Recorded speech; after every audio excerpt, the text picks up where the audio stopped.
এসেছি একটা 2000 বছরের পুরনো প্রাচীন মন্দিরে। আমরা কিন্তু অনেকটা উঁচুতে আছি। চারিদিক শুধু জঙ্গলে ঘেরা। পরে দেখা হবে। চলো দেখা যাক ওখানে কি কি পাওয়া যায়। এই ভিডিওতে আমরা অনেক প্রাচীন মন্দির ঘুরে দেখব, যে মন্দিরগুলোর অনেক গভীরে রয়েছে প্রাচীন মায়া সভ্যতার গোপন রহস্য। তোমরা এখন যা যা দেখছো, মায়ানরা সেগুলো চাইনি যে আমরা দেখি। আমরা এমন সব জায়গায় যাব যেখানে আগে কেউ যায়নি, এমনকি পৃথিবীর সপ্তম আশ্চর্যের একটা আমরা ঘুরেও দেখব। আর এইসবের জন্য আমাদের হাতে মাত্র 100 ঘন্টা সময় আছে। ভাই এই সিঁড়িগুলো কিন্তু বিশাল উঁচু। আগে আমি একটা এসকেলেটর খুঁজবো। চলো মায়া সভ্যতার গোপন রহস্য আবিষ্কার করা যাক। এটাই হলো মায়া সভ্যতার বিশাল মন্দিরে ঢোকার প্রধান দরজা। সুড়ঙ্গটা সত্যিই গভীর। প্রথমে আমি যাব। হ্যাঁ ঠিক আছে, সাবধানে আমার কোনো এগোবে কিন্তু। অসুবিধা নেই। এই মন্দিরটা প্রায় 2000 বছরেরও বেশি পুরনো। এটা অসাধারণ। আমরা এখন এক প্রাচীন মন্দিরের ভিতরে আছি। আমরা কোথায় যাচ্ছি? ও মাই গড, ও ওয়াও! এই মন্দিরে ঢুকলে প্রথমেই দেখা যাবে একটা বিশাল মূর্তি, যে ছিল একজন শস্যের দেবতা, একটা জাগুয়ারের মুখের ভেতরে। এটা সত্যি অসাধারণ। ও মাই গড! আমি তোমাকে বলবো আমার কি মনে হয়, তারপরে তুমি আমাকে বলো, ঠিক আছে? এটা একটা হাত, এটা একটা প্যারেড, আর ওটা মনে হয় টয়লেট। না, ভুল বলেছো। ঠিক আছে। না, ওটা টয়লেট না, ওটা ওর কানের দুল। হ্যাঁ জিমি। ব্যাপারটা হলো এই জায়গাটা আসলে একটা পিরামিডের উপরে আর একটা পিরামিড, তাই যত ভিতরে যাব তত পুরনো জিনিস দেখতে পাবো। সাবধানে যেও ছেলেরা। সুড়ঙ্গটা খুব নিচু জিমি। বিশ্বাস হচ্ছে না সরকার আমাদের এটা করতে দিয়েছে। এটা অসাধারণ। এমনকি আর্কিওলজিস্টদেরও এখানে ঢোকার কোনো অনুমতি নেই। আমরা এখন কতটা গভীরে আছি? 1 ঘন্টা ঘুরে দেখার পরে আমরা এই প্রাচীন মন্দিরের একেবারে শেষে এসে পৌঁছলাম। এখানে আসার পরে তুমি বলছো একটা সারপ্রাইজ আছে। হ্যাঁ, এটা গত 2 দশকের মধ্যে খুঁজে পাওয়া গেছে। ও কি? এটা একটা মৃত ব্যক্তির মুখোশ। এটা হলো একটা স্নেক কিংডমের রাজার মুখ। মায়ানরা এইরকম মুখোশ ব্যবহার করত মৃত ব্যক্তিদের সুরক্ষিত রাখার জন্য, যাতে তারা মাটির নিচে সুরক্ষিত থাকে। আমি ধরতে পারি? হ্যাঁ, নিশ্চয়ই। ও, এটা 1000 বছরেরও বেশি পুরনো। হ্যাঁ, তার মানে আমার ঠাকুরদাও বেঁচে ছিলেন না। এটা মিউজিয়ামে কেন রাখা নেই? একটা ইউটিউবার কেন ধরবে? আমার থেকে নিয়ে নাও। ধরো ধরো ধরো। কাউকে কিছু বলো না। ঠিক আশা আছে, করি বলবে আমি না। মোটেই কোটি কোটি মানুষকে এটা দেখাবো না। এই অভিযান এখানেই শেষ, কিন্তু আমরা আছি প্রাচীন মন্দিরে ঘেরা একটা বিশাল শহরের একেবারে মাঝখানে। এই ভিডিওতে পরে আমরা অন্যতম সপ্তম আশ্চর্য দেখতে যাব। চলো কিছু খুঁজে দেখা যাক। এই জঙ্গলটা তাহলে বাঁদরে ভর্তি, অনেক সাপও আছে, এমনকি জাগুয়ার অনেক মানুষকে মেরে ফেলেছে। স্নেক আইল্যান্ড থেকে কিন্তু আমরা বেঁচে ফিরেছি, তো আমি কিন্তু এটা নিয়ে একদমই চিন্তা। ওটা কি একটা বাঁদর? Sir, sir, sir!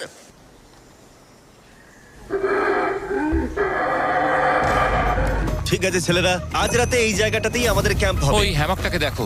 আমাদের প্রায় 12টারও বেশি মন্দির ঘুরে দেখতে হবে। আমি চাই তোমরা একটু ভালো করে ঘুমাও, কারণ এই ভিডিওটা সবে শুরু হয়েছে। গুড মর্নিং ছেলেরা। Good morning. প্রথমেই আমরা এই বিশাল পরিত্যক্ত শহরের বাকি অংশ ঘুরে দেখব। এখন এই জায়গাটা দেখে কল্পনা করাও কঠিন যে আগে এটা কেমন ছিল। তাই আমি তোমাদের বলবো, প্রায় 1000 বছর আগে এখানে প্রচুর মানুষ বাস করত।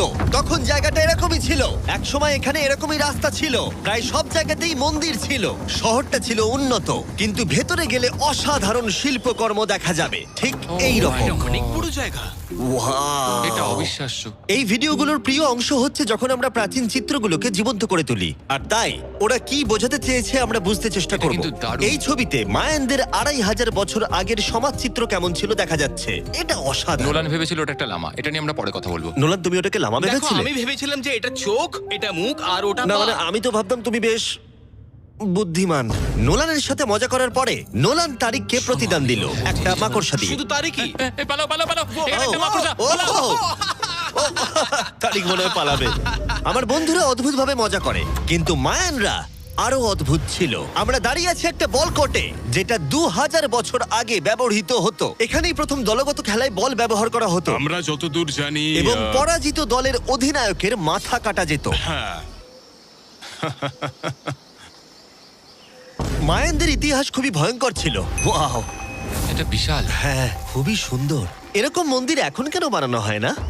প্রায় 2000 বছর আগে রাজা এবং রানী এখানে থাকতো, কিন্তু 2500 বছর আগে এখানটা এরকম দেখতে ছিল। প্রচুর মানুষ এখানে এসে জড়ো হতো, এমনকি ঘন্টার পর ঘন্টা অপেক্ষা করত শুধু একবার রাজাকে দেখবে বলে। ফিরে আসে এবার বর্তমানে, চলো একটু ঘুরে দেখা যাক। ঠিক আছে। 2000 বছর আগে রাজা এখানে এসে দাঁড়াতো এবং তার প্রাসাদ থেকে খেলা দেখতো। এটা দারুণ ছিল। ও মাই গড, এটা অনেকটা গোলকধাঁধার মতো। হ্যাঁ, কারণ যদি রাজাকে রক্ষা করতে হয়। তুমি সবকিছু জটিল না, করে তুললে। তুমি জটিল করে আর্নেস্টো, তুলছো। সত্যি বলো তো, কেউ কি এই ইটটা কখনো চেপে দেখেছে যে এখানে কোনো গুপ্তধন পাওয়া যায় কিনা? আমার তো মনে হয় এটা কেউ করেনি। এটা একবার দেখবো। এটা দেখি একবার। তুমি কি বলতে চাও 2600 বছর আগে রাজা কোনো গুপ্ত ঘর রাখেননি? হ্যাঁ, রাখতেও পারে, কিন্তু সেটা লুকোনো আছে। রাজার গুপ্তধন খোঁজার আশা নিয়ে আমরা একটা গুহার ভেতরে ঢুকলাম, যেখানে জঙ্গলের ভিতরে থাকতে পারে অমূল্য সম্পদ। জিমি, বাদুর সম্পর্কে কিছু বলো না ভাই। ও মাই গড, এখানে তো অনেক বাদুর। আমাদের পেছন দিয়ে ওরা উড়ে চলে গেল। আসলে মায়ানরা মনে করতো এটা পৃথিবীর একটা মনস্টারের মুখ। আমাদের মাথার ওপরটা একবার দেখো, আমাদেরকে বাদুর ঘিরে ধরেছে। প্রায় 1000টা বাদুর মাথার উপর উঠছে। ভাই, এটা বাদুরদের ঝড়। যদি কোনো মায়ানদের গুপ্তধন থেকেও থাকে তাহলে বাদুরের পটির নিচে। পটির নিচে। আমার মনে হয় আমরা গুপ্তধন পেয়ে গেছি, চলে এবার যাওয়া যাক। এখানে প্রচুর বাদুর আছে, তাই আমি চাই তুমি তাড়াতাড়ি এগো। আমার ওপর পটি করে দিল। ও মাই গড। আমার কাছে এটাই আসল গুপ্তধন। আমার হাতে লেগে এখান থেকে গেছে। চলো নোলান, এখান থেকে তাড়াতাড়ি বেরিয়ে চলো। এখানে থাকার কোনো মানেই হয় না, এখানে কোনো গুপ্তধন নেই। এখন একটা মন্দির বাকি আছে যেখানে গুপ্তধন থাকতে পারে, আর যেহেতু অন্ধকার হয়ে এসেছিল, ছেলেরা মশাল জ্বালিয়ে নাও। চলো পরের অ্যাডভেঞ্চারে। যদি পরের প্রাচীন মন্দিরে ঢোকার আগে মশালগুলো নিভে যায় তাহলে আমি খুব দুঃখ পাবো। মন্দির মন্দির মন্দির, শুধু মশালের আলোতে চারিদিকটা মায়াবী লাগছে। দেখা যাক এবার আমাদের জন্য কি অপেক্ষা করে আছে। একটা প্রাচীন অ্যাডভেঞ্চার করছি মনে হচ্ছে, কিন্তু মশাল নিভে গেল আর রাস্তা নেই। এই চেষ্টাও বিফলে গেল। সামনে এগোনো যাবে না। ও মাই গড, ওটা কি ছিল? মনে হচ্ছে যেন একটা বাদুড়। দাঁড়াও, একটা বাদুড় নাকি জাগুয়ার? এই ভিডিওটা তো ভয়ঙ্কর হয়ে উঠছে কেন? আজকে রাতটা ভালো করে ঘুমিও, কারণ সকালে একটা বড় সারপ্রাইজ আছে। আমার মনে হয় তোমরা ভেবেছিলে এই ভিডিওর গোটাটাই আমরা মন্দির আর শহর ঘুরে দেখব, তাই তো? হ্যাঁ, তা ঠিক। হেলিকপ্টারটা ফেরাও। আরো দূরের অংশে যাওয়ার জন্য আমাদের এটার দরকার ছিল। আমি কুকুরের মতো সিঁড়ি বেয়ে উঠছি। আমরা এসে গেছি প্রায়। হেলিকপ্টার এসে গেছে। ঠিক আছে, চলো যাওয়া যাক। চলো আরো প্রাচীন মন্দির ঘুরে দেখা যাক। আর আমরা যেখানে যাচ্ছি সেখানে মানব জাতির দ্বারা নির্মিত কিছু অদ্ভুত প্রাচীন ধ্বংসাবশেষ রয়েছে। আর এখানে এসে প্রথমেই আমরা এখন এটা দেখব, যেটাকে মায়ানরা বলতো পাতালের প্রবেশদ্বার। অনেক আগে এখানে বিশালাকৃতি দাঁত ছিল, সেগুলো কোথায় গেল? ওগুলো খুলে পড়ে গেছে। হ্যাঁ, এটা ঠিকই মনে হচ্ছে। চলো ঘুরে আসি। ওয়াও, এটা অসাধারণ। এখানে কিছু জিনিস আছে যেগুলো সত্যিই সত্যি দর্শনীয়, দারুণ। যেমন ধরুন এই মিডিল ওয়াও, স্ট্রাকচারটা। আমার মনে হয় এই বিল্ডিংটা একটা মন্দির ছিল। স্যাক্রিফাইস করার জন্য। হ্যাঁ, তুমি ঠিক বলেছো। Yes! অন্তত একটা ঠিক বললাম। বাহ, খুব ভালো। তোমার টুপিটা পড়ে গেছে। কিন্তু গাইড যা দেখাতে চাইছিল সেটা ছিল আসলে একটা গুহা। মায়ানরা বিশ্বাস করতে এখান থেকেই মানুষের উৎপত্তি। মায়ানরা বিশ্বাস করতেন যে মানুষ গুহা থেকেই এসেছে। গুহার গভীরে থাকা গাছটাকে ওরা বলতো জীবন বৃক্ষ, এবং তারা বিশ্বাস করতো এই গাছ থেকেই মানব জাতির উৎপত্তি, যা এই গুহার গভীরে আছে। এটা খুবই পবিত্র জায়গা যে আমরা এখানে ঢুকতে পারি না, আমাদের আত্মাদের থেকে অনুমতি চাইতে হয়। যদি আমি বাজি ধরতাম তাহলে বলতাম আত্মারা নোলানকে মেনে নেবে না। ও মাই গড। আর যখন আমরা গুহায় ঢুকলাম, ওয়াও, ঠিক আছে, এটা দেখে পবিত্র মনে হচ্ছে। গাইডের বলা নিয়ম পালন করা হলো। এটা ও কি করছে? ও গুহার মুখটাকে পবিত্র করে দিচ্ছে। আর এগুলো করে আমরা ভগবানের অনুমতি চাইলাম। আমি একটুও চিন্তিত ছিলাম না, কিন্তু ভগবান কি নোলানকে এই পবিত্র জায়গার ভেতরে ঢোকার অনুমতি দেবে? আশা করি আমাকে দেবে।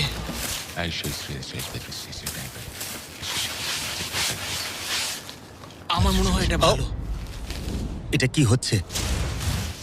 ঠিক আছে, ও ও ও কি ভালো? তাহলে আত্মারা ওকে ফিরিয়ে দেয়নি। যাক বাবা। তাই ভগবানের আশীর্বাদ পেয়েই আমরা জীবন বৃক্ষের উদ্দেশ্যে যাত্রা শুরু করলাম। কিন্তু যতই গুহার ভিতরে যাচ্ছিলাম ততই গরম বাড়ছিল। এটা কি শুধু আমারই হচ্ছে না, সত্যি সকলের খুব গরম করছে? সকলেরই গরম করছে, আর যত ভেতরে ঢুকবে তত শ্বাস নিতে অসুবিধা হবে। শ্বাস নিতে অসুবিধা হবে। প্রচন্ড গরম। গুহার যত গভীরে আসছি বাতাস তত কমে আসছে। জানি না তোমরা ঘাম দেখতে পাচ্ছ কিনা, এখানে সত্যি খুব গরম। এই গুহাটা অনেকটাই গভীর, তবে এটা ভালো এখানে কোনো বাদুড় নেই। এখন তোমরা এখানে যা যা দেখছো, মায়ানরা চাইনি আমরা সেটা দেখি। ওরা এই জায়গাটা বন্ধ করতে চেয়েছিল। নিজেকে 2000 বছর প্রাচীন একটা মায়ান ভাবো, তারপর দেখো এত সুন্দর একটা গুহা, তার সাথে এত সুন্দর একটা ঘর, ওয়াও, আর এই দুর্দান্ত গাছ। ও, আমি কি একমাত্র যে ভেবেছিলাম জীবন বৃক্ষ আসলে একটা সত্যিকারের গাছ? হ্যাঁ, এটাই হচ্ছে এখানকার সব থেকে পবিত্র জায়গা। এই সব জিনিসগুলো কি মায়ানরা নিজেরাই তৈরি করেছিল? আগে হ্যাঁ, ওই যে বড়গুলো দেখছো, হ্যাঁ। ওটাতে ওরা ধূপ জ্বালায় এবং ভগবানের দৃষ্টি আকর্ষণ করার চেষ্টা করে। এটা সত্যিই অসাধারণ। যদি তুমি 1000 বছর আগের মায়ান হতে, তাহলে তুমিও বিশ্বাস করতে এখান থেকে মানুষের উৎপত্তি। বুঝতে পারছি কেন ওরা এই জায়গাটাকে পবিত্র বলে মনে করে। একদম ঠিক কিন্তু বলেছো। এই গুহাটা সত্যিই ছিল খুবই বিপজ্জনক, কারণ এরপর যেখানে যাচ্ছি সেখানে নিঃশ্বাস নেবার জন্য অক্সিজেন ট্যাঙ্কের দরকার পড়লো। ভিডিওতে এসব জিনিস আমি করি কেন? যাতে আমি মারা যেতে পারি? ও ভাই, এটা তো এটা খুবই বাজে আইডিয়া ছিল। তাই কয়েকবার প্রাণ ভরে অক্সিজেন নেবার পরে কতটা গভীরে যাব আমরা? প্রায় 2 ফুটবল মাঠের সমান। আচ্ছা, আমি এখানেই থাকছি। তুমি সবসময় পেছনে থাকতে ভালোবাসো। কারণ এখানে কোনো অক্সিজেন নেই। ঠিক আছে, ওখানেই থাকো। আর নোলান বোধহয় ঠিকই ধরেছিল, কারণ গাইড আমাদের প্রথমেই যেটা দেখাতে চাইলো। যাই হোক, ও। ও, ও, আমার মাথাটা একটু ঘুরে গেল। তুমি ঠিক আছো তো? না, না, আমি একদম ঠিক আছি। তুমি যাই বলো, একটু অক্সিজেন নিতেই হবে। নিঃশ্বাস নাও। যাই হোক, তুমি কি বলছিলে? আচ্ছা, এগুলো কিছু সেরামিকের টুকরো পড়ে আছে। ওয়াও, এটা তো দারুণ। আচ্ছা, আমি কি একটা বাড়ি নিয়ে যেতে পারি? হ্যাঁ, তুমি যদি জেলে যেতে চাও তো ঠিক আছে। আমাকে জেলে যেতে হ্যাঁ, হবে? অবশ্যই। ঠিক আছে, আমি বাড়ি নিয়ে যাব না। বন্ধুরা, আমি বিশ্বাসই করতে পারছি না যে ওরা আমাকে বিশ্বাস করেছে। ওরা কতটা সরল। এবার দেখো আমি ওদেরকে কেমন ভয় দেখাই। এই সুড়ঙ্গের ভেতরে বাদুরগুলোকে একবার দেখো। চলো যাওয়া যাক। দাঁড়াও, আমি আসলে অদ্ভুতভাবে বলতে গেলে আমি জানি না বাদুর কি মানুষকে কামড়ায়। আমি একটা লুকোনোর জায়গা পেয়েছি। এখানে একটা বাদুড় আছে। জিমি, একটু অক্সিজেনটা নাও, আমরা কিন্তু আরো গভীরে যাচ্ছি। হ্যাঁ, দাও এখানে একটু। হাওয়া একদম নেই বললেই চলে। কিন্তু সুড়ঙ্গের শেষের দিকে এসে আমরা এই গোপন সুড়ঙ্গের মালিকের মুখোমুখি হলাম। ওখানে রয়েছে ঠিক আছে। স্ট্যালাকটাইটস। ও দাঁড়াও, জিমি, তোমার পেছনে বিশাল বড় একটা মাকড়সা। ও মাই গড! মায়ানরা এখানে পোকামাকড় রেখে দিয়েছে কেন? তোমরা কি বলো, পৃথিবীর সবথেকে বড় মাকড়সা মায়ানদের এই পবিত্র জায়গার গোপন সুড়ঙ্গের শেষে কি করছে? ওই নিশ্চয়ই এখানকার পাহাড়া। তুমি কি বলছো? আমারও তাই মনে হয়। তাই আমরা ওর সাথে লড়াই করার বদলে আমরা গোপন সুড়ঙ্গের গোপনীয়তা বজায় রাখলাম। ও মাই গড! এটা সত্যিই আমি ভয়ানক। আরেকটা হলি সিলিন্ডারটা তোমার মুখে ছুঁড়ে মারছিলাম। এবং আমরা প্রাণ হাতে করে বেরিয়ে আসার পর আমরা ক্লান্ত হয়ে পড়েছিলাম, তাই সরাসরি আমরা নতুন ক্যাম্পের দিকে গেলাম। কারণ শুধুমাত্র সপ্তম আশ্চর্যের জন্য এনার্জি বাঁচিয়ে রাখতে হবে তা নয়, চতুর্থ দিনে মায়ানদের মজা করার রহস্য জানার চেষ্টা করলাম, যার শুরু হলো ইতিহাসের প্রথম দলগত খেলায় বল ব্যবহার করা হতো। প্রায় 3000 বছর আগে মায়ানরা পিটস নামক একটা খেলার আবিষ্কার করেছিল, যেখানে একটা ছোট্ট রিং এর মধ্যে বলটাকে ঢোকাতে হবে, বাস্কেটবলের মতো, যেখানে হাতের ব্যবহার করা যাবে না, ফুটবলের মতো। কিন্তু দ্বিতীয় দিনে আমরা যা বলেছিলাম সেটাকেও মনে রাখতে হবে। পরাজিত দলের অধিনায়কের মাথা কাটা যেত। মাথা?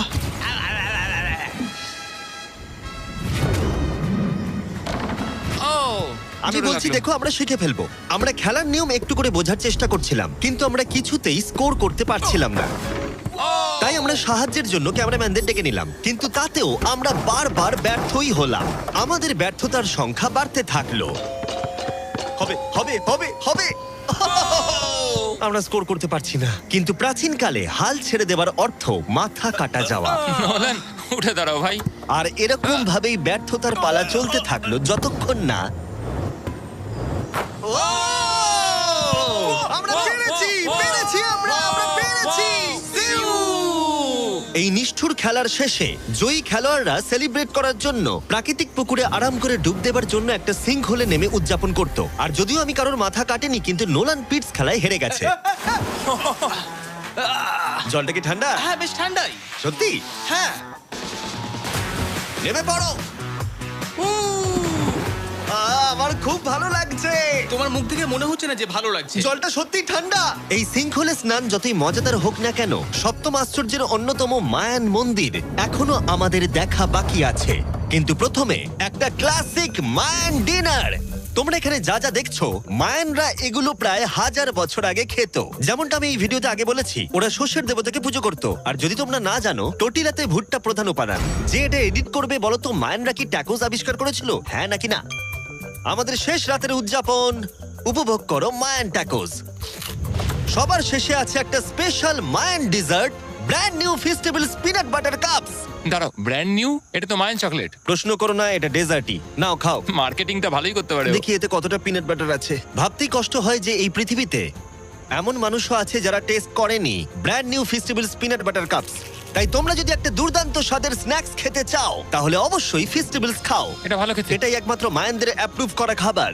ঘুমোতে যাওয়ার আগে আমি তোমাদের বলতে চাই যে আমি দিতে চলেছি $5 লাখ।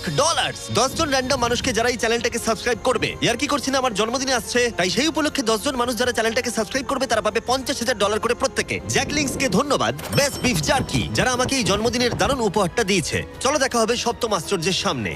অবশেষে এই যাত্রার শেষ মুহূর্তে এসে পৌঁছলাম, যার জন্য আমরা সবাই অপেক্ষা করছিলাম। বিশ্বের সপ্তম আশ্চর্যের অন্যতম কুকুলকানের মন্দির। ওয়াও, এটা কিন্তু দারুণ। বিশ্বাসই হচ্ছে না আমরা এখানে আছি। কুকুলকান হলো সপ্তম আশ্চর্যের অন্যতম। তার বিশাল আকারের জন্য বিখ্যাত এবং অবশ্যই এর শব্দের জন্য। মায়ানরা এমন ভাবেই এই মন্দির বানিয়েছিল যে সামনে হাততালি দিলে একটা লেজারের মতো শব্দ আবার ফিরে আসে। যাই হোক, আমরা এখানে কেন এসেছি? এই পিরামিডের চূড়ায় আছে একটা পবিত্র মন্দির, এতটাই পবিত্র যে স্থানীয়দের এখানে ওঠার অনুমতি নেই। এখন প্রশ্ন হলো, এখানে কোন গোপন রহস্য লুকিয়ে আছে? এখানকার সংস্কার এবং মানুষদের বিশ্বাসের প্রতি সম্মান রেখে আমরা এই মন্দিরের ভেতরে পা রাখবো না, তার বদলে আমরা এই ড্রোনটা উপরে পাঠাবো ওখানে কোন গোপন রহস্য আছে সেটা দেখতে। অসুবিধা নেই তো? না, অসুবিধা নেই। চলো দেখা যাক। ও মাই গড, রাজকীয় সুন্দর। ওখানে কি আছে জানার জন্য তর সইছে না। দাঁড়াও, আর্থার, জায়গাটা তো খালি। আসলে প্রায় 500 বছর আগে স্প্যানিশরা এখানে এসেছিল আর অনেক কিছু জিনিস ভেতর থেকে নিয়ে গেছিল। কিন্তু সবকিছু চুরি হবার আগে ঐতিহাসিকরা মনে করত সপ্তম আশ্চর্যের অন্যতম এই জায়গাটাকে দেখতে ঠিক এরকম ছিল। আর সত্যি বলতে জায়গাটা অসাধারণ। আর যদিও আমরা কোনো সোনা খুঁজে পাইনি, আমি কৃতজ্ঞ যে এই প্রাচীন সৌধগুলোকে দেখতে পাচ্ছি আর তোমাদেরকেও দেখাতে পারছি। তোমাদের সবাইকে ভালোবাসি। মেক্সিকো, এটা দারুণ ছিল। পরে দেখা হচ্ছে। তোমার জন্য নীলচে তারার একটুখানি আলো, ভোরে রং রাতে মিশে কালো, কাঠগোলাপের সাদার মায়া মিশিয়ে দিয়ে ভাবি, আবছা নীল তোমার লাগে ভালো। তোমার জন্য নীলচে তারার একটুখানি আলো, ভোরে রং রাতে মিশে কালো, কাঠগোলাপের সাদার মায়া মিশিয়ে দিয়ে ভাবি, আবছা নীল তোমার লাগে ভালো। ভাবনা আমার শিমুল ডালে লালচে আগুন জ্বালে, মহুয়ার বনে মাতাল হাওয়া খেলে, এক মুঠো রোদ আকাশ ভরা তারা, ভিজে মাটিতে জলের নকশা করা, মনকে শুধু পাগল করে ফেলে। ভাবনা আমার শিমুল ডালে লালচে আগুন জ্বালে, মহুয়ার বনে মাতাল হাওয়া খেলে, এক মুঠো রোদ আকাশ ভরা তারা, ভিজে মাটিতে জলের নকশা করা, মনকে শুধু পাগল করে ফেলে। তোমায় ঘিরে এতগুলো রাত অধীর হয়ে জেগে থাকা, তোমায় ঘিরে আমার ভালো লাগা, আকাশ ভরা তারার আলোয় তোমায় দেখে দেখে, ভালোবাসার পাখি মেলে মন ভুলানো পাখা। তোমায় ঘিরে এতগুলো রাত অধীর হয়ে জেগে থাকা, তোমায় ঘিরে আমার ভালো লাগা, আকাশ ভরা তারার আলোয় তোমায় দেখে দেখে, ভালোবাসার পাখি মেলে মন ভুলানো পাখা। ভাবনা আমার শিমুল ডালে লালচে আগুন জ্বালে, মহুয়ার বনে মাতাল হাওয়া খেলে, এক মুঠো রোদ আকাশ ভরা তারা, ভিজে মাটিতে জলের নকশা করা, মনকে শুধু পাগল করে ফেলে। ভাবনা আমার শিমুল ডালে লালচে আগুন জ্বালে, মহুয়ার বনে মাতাল হাওয়া খেলে, এক মুঠো রোদ আকাশ ভরা তারা, ভিজে মাটিতে জলের নকশা করা, মনকে শুধু পাগল করে ফেলে।